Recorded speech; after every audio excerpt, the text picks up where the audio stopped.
السلام علیکم ورحمۃ اللہ۔ یہ مہینہ چل رہا ہے ربیع الاول کا۔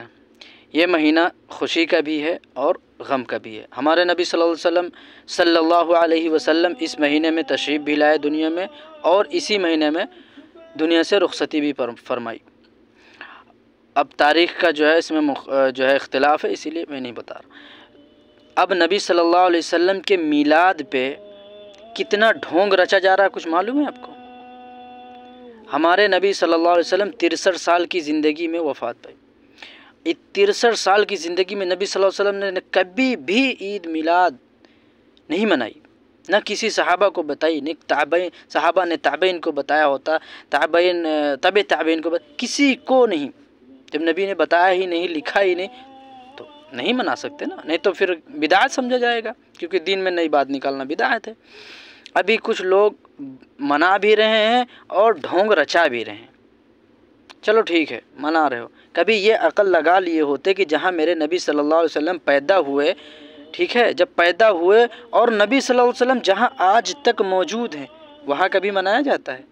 ابھی ان کو تو تم لوگ کافر اور جو ہے وہ بتا دیتے ہو، شیطان بتا دیتے ہو، کیونکہ جو نہ منائے وہ شیطان ہے تمہارے نزدیک۔ تو اس کے مطلب نعوذ باللہ محمد صلی اللہ علیہ وسلم جہاں موجود ہیں ان کی نسلیں وہاں ہوں گی، محمد صلی اللہ علیہ وسلم کی صحابہ کی نسلیں ہوں گی، نعوذ باللہ وہ شیطان ہے، کیونکہ تمہارے حساب سے جو نہیں مناتا وہ شیطان، تو نعوذ باللہ ان کو شیطان بول رہے ہو۔ کون سے سنی ہو یار؟ کیسے سنت پہ بتا رہے ہو اپنے آپ کو سنتی؟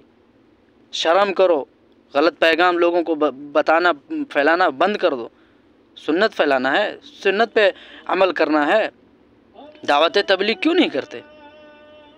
دعوت تبلیغ میرے نبی نے تو دعوت تبلیغ کی ہے، دین کی دعوت دی ہے، ہم لوگوں تک دین پہنچا ہے۔ کیوں؟ کیسے دعوت دی گئی ہے دین کی؟ ٹھیک ہے، صحابہ نکل گئے دین کی دعوت دیتے ہوئے، شہید ہو گئے، نبی جو ہے پتھر کھائے طائف میں، کہاں کہاں کتنے نقصانات نبی صلی اللہ علیہ وسلم اٹھائے۔ کیوں؟ کیونکہ دین کی دعوت دے رہے تھے، لوگوں کو بتا رہے تھے صحیح اور غلط۔ تم لوگ تو یار غلط ہی غلط ہو، صحیح تو نہیں دکھتا کہیں بھی۔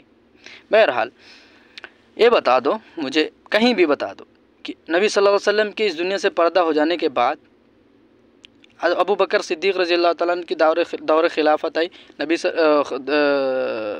ابو بکر رضی اللہ تعالیٰ نے کبھی منایا؟ کبھی کسی کو بتایا؟ نہیں۔ عثمان غنی کی آئی دور خلافت، کسی کو بتایا نہیں، نہ منایا؟ نہیں۔ عمر رضی اللہ تعالیٰ عنہ کی دور خلافت، کبھی کسی کو نہ بتایا نہ منایا، کیونکہ ہے ہی نہیں ہے۔ جب نبی صلی اللہ علیہ وسلم ان کو بتا کے گئے ہوتے وہ ہم لوگوں تک بات ضرور پہنچتی، حدیث میں ضرور لکھا ہوتا۔ کچھ لوگ غلط بھی کمنٹ کریں گے، کچھ لوگ قرآن کی آیتیں بھی پیش کریں گے، کہاں کہاں سے لا کے کیسے کیسے، نعوذ باللہ اس میں کہاں سے کس معنی میں، ہم کو نہیں پتہ۔ لیکن میں تو مانتا ہوں کہ اگر نبی صلی اللہ علیہ وسلم منائے ہوتے، بتائے ہوتے صحابہ کو، تابعین کو، تابعین کو، تو ہم لوگوں تک ضرور پہنچتا ہو۔ کیا انہی لوگوں تک پہنچا جو ڈھونگ رچا رہے ہیں؟ ڈی جے نکالتے ہیں بھائی، ڈی جے میں قوالی لگا کے چلتے ہیں، نبی صلی اللہ علیہ وسلم کے نام کے جھنڈے بناتے ہیں، اس پہ بیٹھ کے پیر رکھ کے جاتے ہیں، رونا آتا ہے دیکھ کے۔ بس اللہ ہدایت دے، میں تو یہی کہتا ہوں۔ عقل تو لگاؤ کبھی کہ جہاں ابھی تک نبی صلی اللہ علیہ وسلم موجود ہیں وہ نہیں مناتے، جہاں میرے نبی پیدا ہوئے وہ لوگ نہیں مناتے۔ اگر صحیح ہوتا تو وہ لوگ بھی مناتے۔ تم سے زیادہ پیسے والے ہیں، تم سے زیادہ عقل والے ہیں، ان کی زبان عربی ہے، وہ زیادہ سمجھتے۔ غلط کہہ رہا ہوں تو معاف کرنا جو ہے، لیکن یہ عقل لگانا کبھی، ٹھیک ہے؟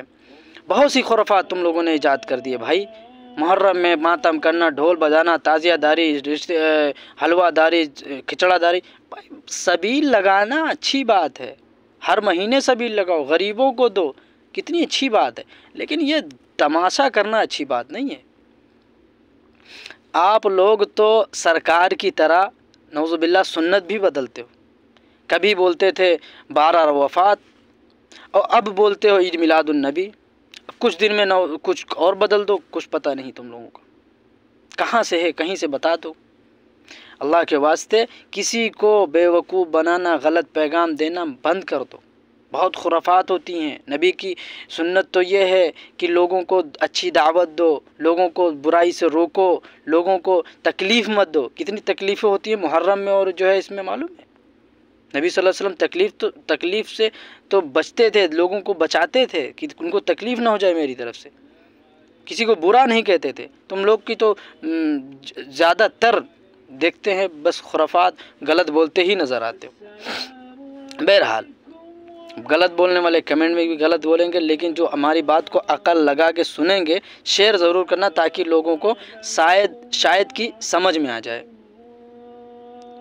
اللہ کے نبی کی جو ہمارے محبوب ہیں، اللہ کے محبوب ہیں، جو ہمارے پیارے نبی صلی اللہ علیہ وسلم ہیں، جن کی ہم سنت پہ چلتے ہیں، یار ان کے نام کی تم بے حرمتی کر رہے ہو، ان کے نام کے جھنڈے بنا کے اس پہ بیٹھ رہے ہو.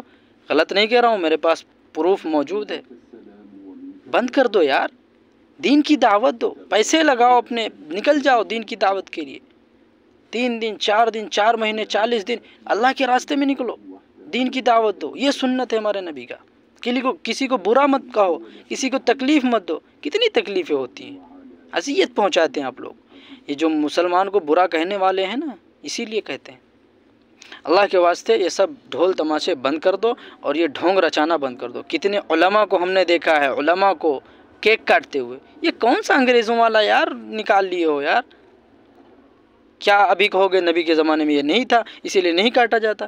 ارے میرے بھائی، نبی صلی اللہ علیہ وسلم کے زمانے میں بہت کچھ تھا جو آج نہیں ہے، لیکن نبی صلی اللہ علیہ وسلم لوگوں کو اذیت کبھی نہیں پہنچائی، لوگوں کو جو ہے نہ اذیت والا کام بتایا کبھی. ٹھیک ہے، اللہ کے واسطے اس ویڈیو کو شیئر کر دینا. سمجھ آئے، عقل آئے تو سمجھ لینا. غلط کمنٹ مت کرنا، کیونکہ غلط کمنٹ کرنا، کسی کو غلط بولنا، یہ سنت کے خلاف ہے. یہ بھی میں بتا دوں. معلوم ہے طائف میں کیا ہوا تھا؟ نبی صلی اللہ علیہ وسلم پہ پتھر مارے گئے تھے، نعلین مبارک یعنی جوتی بھر گیا تھا خون سے ہمارے نبی صلی اللہ علیہ وسلم کے، لیکن پھر بھی برا نہیں بولے. فرشتوں نے کہا کہو تو ان کو چکنا چور کر دوں دونوں پہاڑوں کو ملا کے. نبی نے کہا نہیں، ہو سکتا ہے اس میں سے کوئی اچھے لوگ بھی نکلیں گے. تو یار تم لوگ کیسے، کس زبان سے تم بولتے ہو لوگوں کو برا؟ تمہارا اسٹیٹ لگتے ہیں تو برا ہی، بس وہ تو کوا کھانے، وہ تو فلاں ہیں، وہ تو فلاں. بے سنت تو یار ایک بار سوچ لیتے. سنی کہتے ہو، شرم نہیں آتی؟ کل قیامت کے دن نبی صلی اللہ علیہ وسلم دامن پکڑیں گے کہ میرے نام پہ خرافات کیوں کی تھی. کون سی شکل دکھاؤ گے تم؟ کون سی شکل دکھاؤ گے؟ نبی کے نام کی تم ڈھونگ رچا کے رکھے ہو. نعوذ باللہ جو ہے کتنے بار استغفار پڑھو تو تمہاری معافی ہوگی. تم بولتے ہو جو نہیں مناتے وہ شیطان ہے. یعنی نبی صلی اللہ علیہ وسلم کے جو ساتھ رہ رہے ہیں ابھی، جو وہاں موجود ہیں نبی صلی اللہ علیہ وسلم کے شہر میں، جہاں نبی صلی اللہ علیہ وسلم پیدا ہوئے، وہاں بھی کیا وہ شیطان ہے؟ وہ نہیں مناتے تو شیطان ہے تم لوگوں پہ. شرم کرو یار، کہنے سے پہلے توبہ استغفار پڑھ لو یار. یہ کفریہ الفاظ ہیں. معاف کرنا اگر غلط بولتا ہوں تو، دعا میں یاد رکھنا.